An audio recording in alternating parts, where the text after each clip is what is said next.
welcome to part 2 of this muscle building video series. And in today's one, I'm going to talk about training and specifically the scientific principles of training and how they apply to getting jacked, how they apply to building the most muscle possible. And once you understand these, you'll actually should be starting to see how you can put your training program together to build as much muscle as possible. And don't worry, in subsequent videos, I'll give you some more real details on that. But if you can understand all of these principles today and how they apply, you'll be better set than 99% of gym goers on actually how to build muscle. So what are those principles and how do they apply to your gains? Well, number one and most important is adherence.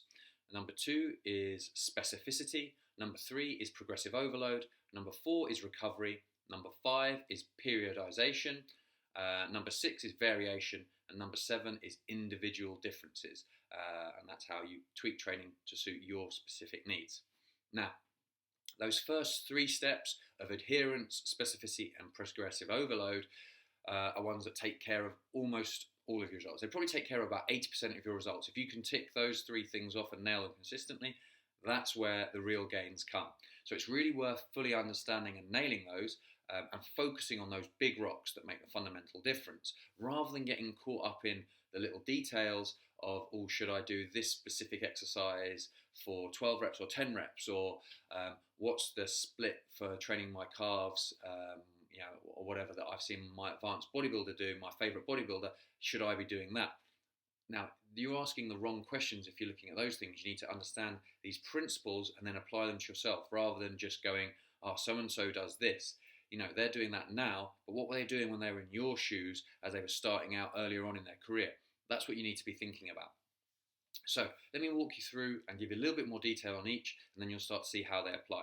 So number one is adherence. You need to realize that you've got to adhere to your training and nutrition plans for a reasonable long time, for the long haul. You've got to be realistic about this. You're not going to get massive in 12 weeks. Now, in your first 12 weeks of training, you can put on a lot of muscle, but you're not going to be the finished article.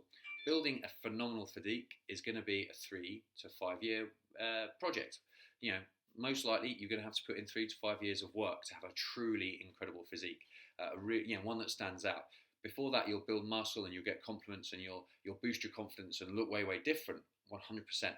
But to be what you might consider the finished article is going to take time. Now, another thing to consider is there is a best program, but it's not a universal best program for everyone. It's the best for you at a specific moment in time based on your exact circumstances. And you need to build a plan which fits into your life, is specific to your goals, is fun and challenging and keeps you motivated and enthusiastic to keep working hard. And then it's important that you have a plan that you have belief in, because if you don't believe in the plan, you won't put your best effort into it, and effort is key. The best plan with half-assed effort is worse than a poor program executed with extreme and relentless violence and intensity. So understand that you need to stick to this plan, and you're going to need to work hard sticking to the plan to build muscle. Now, if we move on to specificity, then that's where it's a really important thing to understand is this principle is it makes sure that the training you do is driving the adaptations you want. So we have a saying which is the SAID principle, SAID, and that's specific adaptations to impose demand.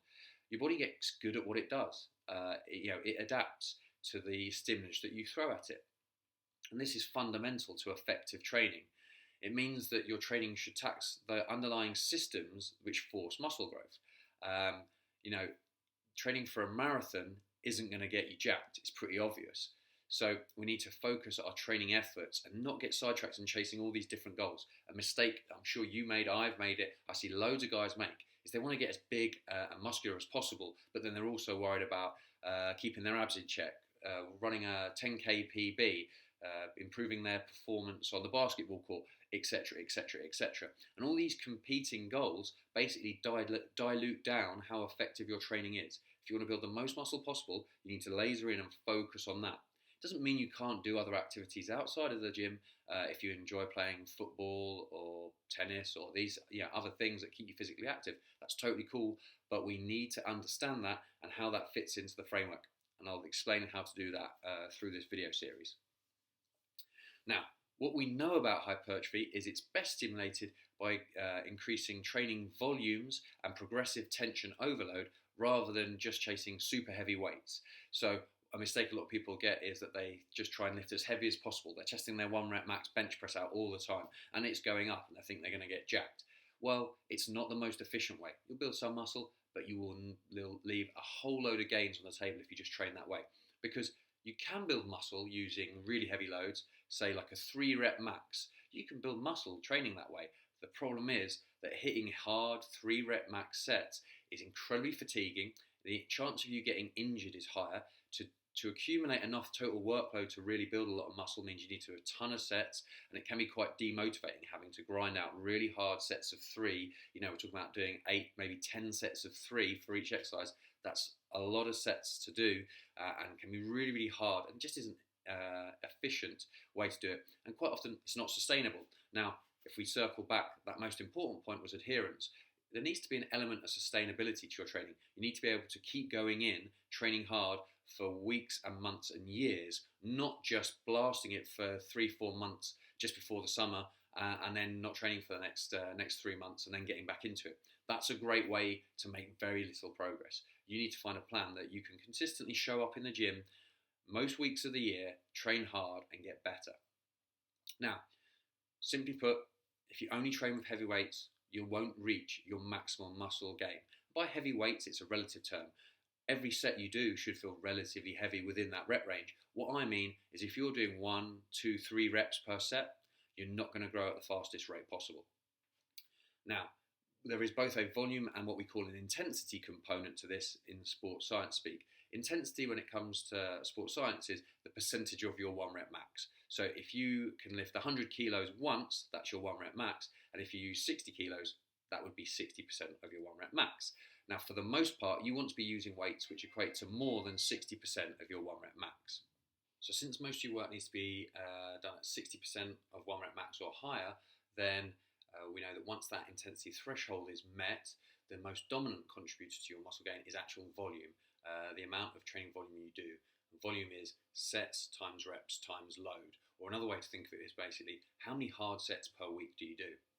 Now, volume has been found to have a very strong relationship with your ability to build muscle. In fact, it's been found to have a dose-dependent relationship on a kind of inverted U shape. So basically, the more you do, the better your gains until you hit a point you cannot recover anymore, and actually you then get diminishing returns. Your gains in muscle mass drop off.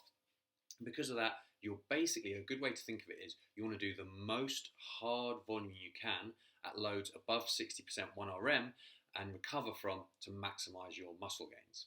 Now, to fine-tune these things a little bit more, we can look at the research done by Brad Schoenfeld that identified the 3 key mechanisms of hypertrophy.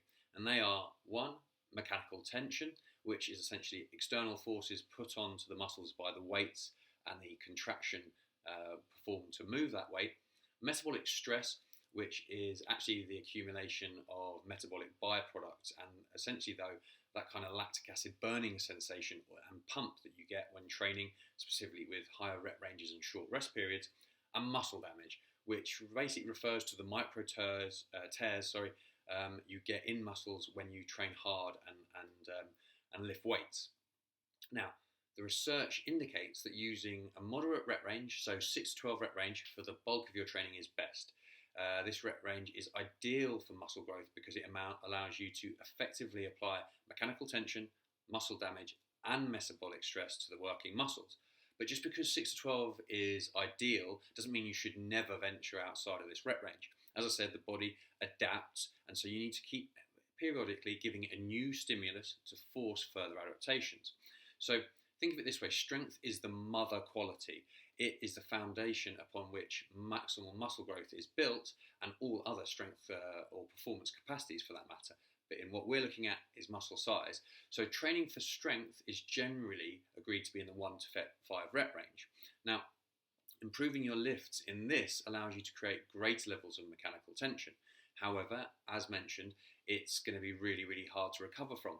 So it means that those lower rep ranges can be used, it's just you don't want to rely upon them because they're not going to allow you to do the most volume overall.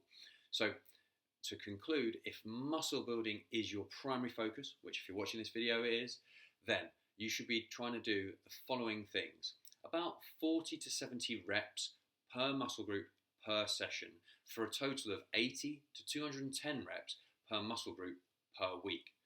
Using between 1 and 15 rep max for most of your work, and even within that, about 75 to 80% of your work should probably be in the 6 to 12 rep range. Now, just to be clear, that's not doing 6 to 12 reps with weights you could have done way more reps. The repetition isn't magical unless it's pushed quite close to failure. So most of your sets should be within 2 to 3 reps of failure. And then you should train each muscle group 2 to 3 times a week. As a rule of thumb, big muscle groups, your quads and your hamstrings, for example, twice per week, and smaller muscle groups, your side delts, rear delts, calves, 3 times a week. Now, the third principle of training that you need to understand, and the third of the ones that are the really big rocks, is progressive overload. And specifically for our goals here, think of it as progressive tension overload. So your training needs to actually be an overload to be effective. Progressive overload is fundamental to effective training. And think of it this way, training has to be hard.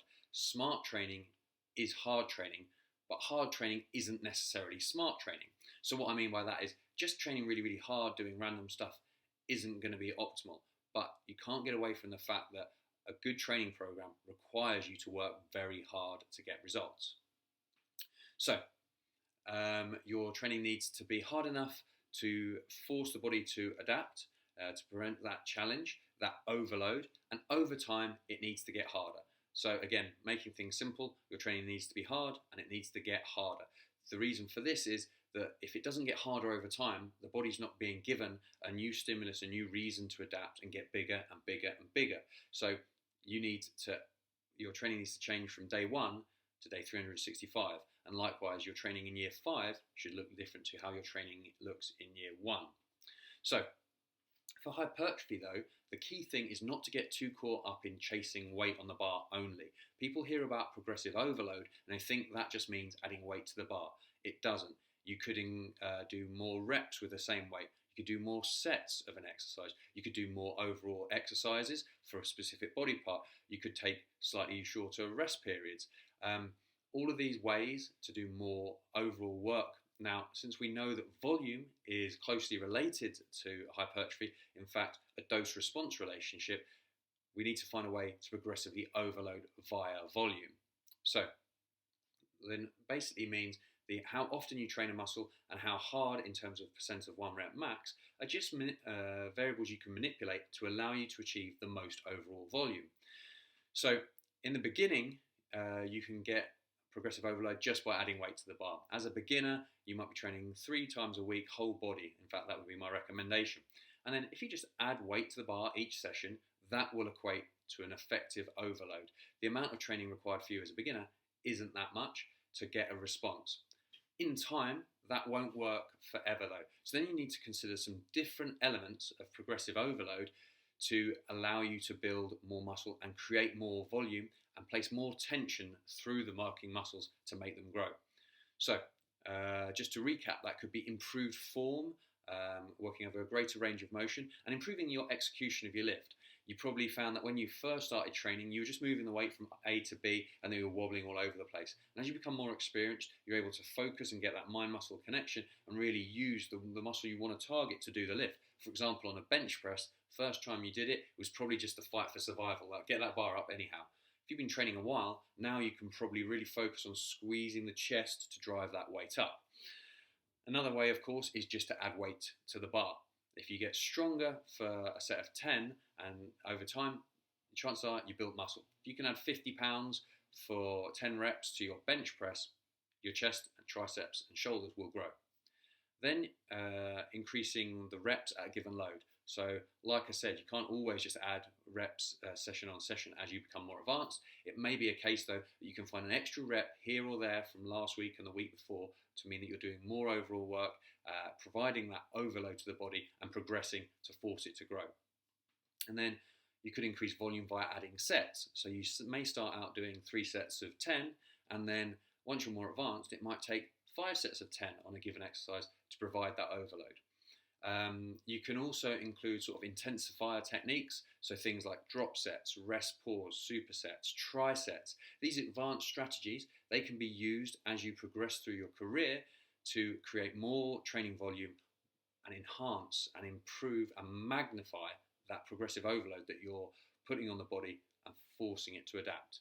Now, how you sequence all of those things depends on where you are in your training journey and a whole bunch of factors, and I will give you some detail on that in another video.